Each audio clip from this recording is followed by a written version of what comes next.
Дорнодын багш болол уралдааны оролцогч Хэрлэн сумын хан улзах залбар сургуулийн бага ангийн багш Инх жаргалын Аз жаргал Монгол улсын заа харгач зэрэгтэй боловсрол судлалын магистр.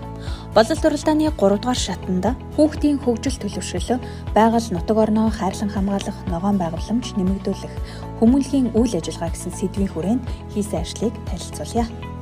Ирээдүйн нэлж хөгжүүлэх, хүмүүжүүлэх, хамгаалъя. Бага сургуулийн хойд талын авто зам явган хүний гарц нь харшилтгүй, анхааруулах тэмдэггүй учраа бага насны хүүхдүүд зам тээврийн осол дүртэх эрсдэлтэй байдаг. 1-5 дугаар ангийн сурагчдын 80-90% нь буюу 1400-ээс 1500 сурагч зорчин өнгөрдөг. Иймд сурагчдын аюулгүй суралцах таатай нөхцөл бүрдүүлэх эрсдлээс өршсөн сэргийлэх зорилготойгоор 48 м тур багаар явган хүний гарцан дээр замын хаалтыг хийж орчин бүрдүүллээ. Хүүхдийг замын цогцолтгүй гарцаар зорчиходоо жолооч нарт анхаар хүүхэд дохио өгөхөөр шар дарцаг өргөж гарах дадал хөвшилт сургаж замын хөдөлгөөнд аюулгүй оролцоход дэмжлэг болж байна. Хүүхэд багчууд иргэдийг их дэлхийгээ хайрлах, байгальтайгаа ойрхон байх, ахуйн хог хаягдлаа зөв хаях дадлыг төлөвшүүлэхэд дэмжлэг болохоор захим контентийг цовруулаар боловсруулж, өөрийн пэйж хуудасаар дамжуулан нийтийн хүртэл болгож, одоогийн байдлаар хандлт 1000 гаруй болсон байна. Бид ганцхан дэлхийтэй контентоор их дэлхийгээ хайрлах, ногоон орчин бүрдүүлэх, хогоо хогийн савнд хийцгээе контентоор хог хаягдлаа зөв хаях, нөлөөллийн ажлыг уриалан зохион байгуулсан. Хүүхэд бүр хог хаяхгүй байх, их дэлхийгээ хайрлан хамгаалах зөв дадалд суралцсанаар нийгмийн эко элч болж бага наснаасаа зүрх сэтгэлийн боловсралтай болж өсөх юм а. Орчин цагийн хүүхдүүд захим ертөнцөөр аялах сонирхолтой байдаг. Иймд хүүхдийг сонирхолтой тулгуурлан хөгжүүлж төлөвшүүлэхээр захим орчныг бүрдүүллээ. Ээлжид хичээлийг хосолсон сургалтын арга зүйгээр чиглүүлэн зохион байгуулахад багш нарт дэмжлэг болох хосолсон сургалтын танхимыг тогтшуулан сургуульд хүлээлгэн өглөө. Хосолсон сургалтын танхимд ухаалаг дэлгэц 32 инчийн зурагт мэдээллийн самбар, хэрэглэгдэхүүний самбар, орчныг гэрэлтүүлэг, цонхны хөршиг зэрэг хэрэглэгдэхүүнийг танхимд байрлуулан бэлэн болгоод байна. Хосолсон сургалтын танхимтай болсноор бага сургуулийн сурагчид болон багш нар захим хичээлийн үед кабинетийн системээр хичээллэн хүүхдийн хөгжил төлөвшил сонирхлыг хөгжүүлэх боломж хүртсэн. Өнгөрсөн хичээлийн жилийн сургуулийн менежментийн зураглалт бага ангийн сурагчдыг уншаад ойлгох чадварыг хөгжүүлэх хэрэгцээ байгааг олж илрүүлсэн. Сурагчдын унших чадварыг хөгжүүлэхэд ая тухтай орчин зайлшгүй бий болгох шаардлагатай байгааг багш олж харсан юм. Сургуулийн хашаанд байрлах сарвчийг сониучхан байгалийн номын сан болгон тогтжуулж өглөө. Орой хүүхдүүдтэй байгаль дахь уншлагыг 12 удаа зохион байгуулсан. Сониучхан номын санг тогтжуулахад 8 сангийн зүгээс 160 гаруй номыг хандууллаа. Мөн сургуулийн номын санчтай хамтран дээвэрлэх, будах, янзлах, хуучин хөргөгчийг номын болон болгох зэрэг ажлуудыг хийлээ. Байгаль дахь номын сантай болсноор хүүхдүүд хичээлдээ ирэх, гэртээ харах замдаа сонирхсон номоо уншиж, дэлхийн ертөнцтэй танилцах, мэдээлэл олж авахын зэрэгцээ унших чадвараа хөгжүүлж байна. Хэрлэн сумын 2-3 дугаар багийн тусгай хэрэгцээ шаардлагатай 5 хүүхдүүдэд 10 хоногийн ганцаарчилсан болон бүлгийн сургалтыг хийлээ.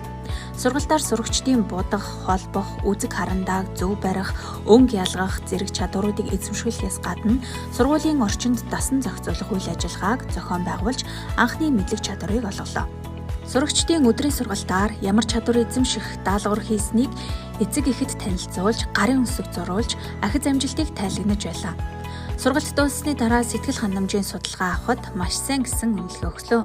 Цаашид багш тусгай хэрэгцээ сурагчдтай ажиллах сонирхолтой болсон төдийгүй ажиллах арга зүйг хоримтлуулж чадлаа. Жил бүр усны өдөр, октийн өдөр гэх мэт тэмдэглэлт өдрүүд байдаг. Энэ өдрүүдэд хүүхдүүдэд зохион байгуулах сургалт арга зүй тутмаг байдаг.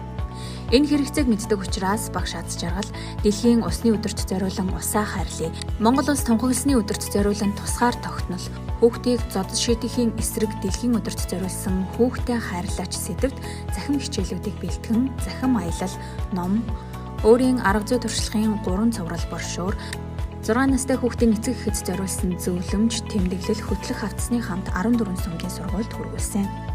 Сумдын сургуулийн менежер багш нар илгээмжийг хүлээж авсны дараа Дорнодын багш 2023 уралдаанд оролцогч багш Аз жаргал тэдний хэрэгцээтэй материалд дэмжлэг үзүүлсэнд сэтгэл маш өндөр байлаа. Эко элч хайрлая, хамгаалъя. Нийт эзэмшлийн ногоон байгууламжийн өн үзэмжийг нэмэгдүүлэх зорилгоор 20 ширхэг мөнх ногоон нарс модыг Хинтээ аймгийн Бэндэр сумын мод үржүүлэхийн газраас нэг модыг 60,000 төгрөг, нийт 1,200,000 төгрөгөөр авчирч 6 дугаар байрны урд талбайд суулгалаа. Суулгахдаа нэг машин нийлс, нэг машин бордоогоор бордож мод суулгах нөхөө бэлтгэсэн. Тус модыг гэр бүлийн дэмжлэгээр худалдан авсан ба Чойболсон хөгжил орон нутгийн өмчит газрын ажилчдаас туршлага судлан баг сургуулийн урд талбайг зөвлөжүүллээ. Мөн сургуулийн гадна талбайд 4-5 төрлийн цэцгийн мандлыг харчилж ургуулад байна. Энэхүү ажлыг шавнартайгаа хамт хийж гүйцэтгэн цэцгийг тарж ургуулах арга аргачлалыг зааж сургалаа. Хүмүүс бид хог хайж болохгүй л гэдэг болохоос биш хог хаягдал хөрсөн тэхэр удаа шингэдгийг мэддэггүй. Тиймээс хог хаягдал их дэлхийд хэрхэн шингэдэг болох талаар видео бичлэг хэлбэрээр олон нийтийн сүлжээнд байршуулсан. Хүүхэд багчууд иргэд үүнийг мэдснээр хогийг ангилах, дахин ашиглах, зориултын савнд хийхийг таниулсан 10 урайлгыг постэр хэлбэрээр найрамдал цэцэрлэг түрээлэнд байршуулж олон нийтийг эх орноо хайрлах, хог хаяхгүй байх дадал хэвшилт уриалж байна.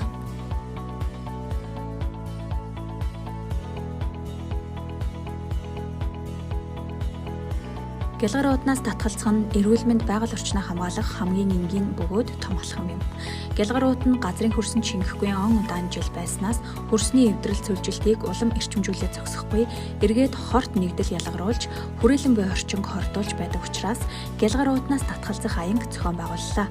Аяны хүрээнд ангийн эцэг эхчүүдтэй хамтран 100 ширхэг дааван уутыг хийж сурталчилгааны хаягийг наам бэлтгэн хэрлэн номон, шүр заахаа, автаа, үсчин, тусгаар тогтнолын талбай, найрамдал цэцэрлэг түрээлэн зэрэг газруудаар явж иргэдэд мэдээлэл өгч урайлан уутыг бэлэг болгох өглөө. Нийгмийн элч ээргээр давлгаалцгаая.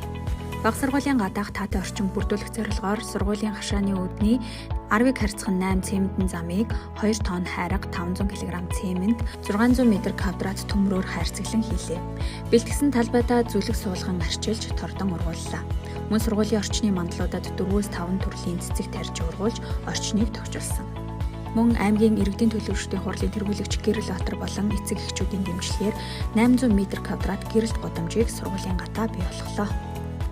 Хүмүүнлэгийн үйл ажиллагааны хүрээнд дэмжлэг шаардлагатай хүүхдүүдэд хичээлийн хэрэглэлээр сэтгэлийн илгээмж хандвийн аяныг зохион байгууллаа. Тус аянд ажлын хамт олон, ангийн хамт олон, шавнар, эцэг эхчүүд, ах дүүнэр, Facebook-ийн найзуудын дундаа 10 хоногийн хугацаатай зохион байгууллаа. Нийт хандивт сая 350,000 төгрөг цуглаж 20 сурагчийн хичээлийн иж бүрэн хэрэглэгдэхүүнийг илгээмж болгон хүргэлээ. Талархал. Дорндын багш боловсрол уралдаанд оролцоход дэмжлэг үзүүлсэн хан улс сургуулийн захиргаа, багш нар, эцэг эх, найнг сан, найнг хязгаарлагдмал хариуцлагатай компани Дорныг мөнх тулгад барилгын материалын дэлгүүр, иргэдийн төлөөлөгчдийн хурлын гишүүн Гэрэл Батар нарт талархал илэрхийлье. Хүмүүний амьдралын хамгийн тод орлого бол багшлах орлого юм а.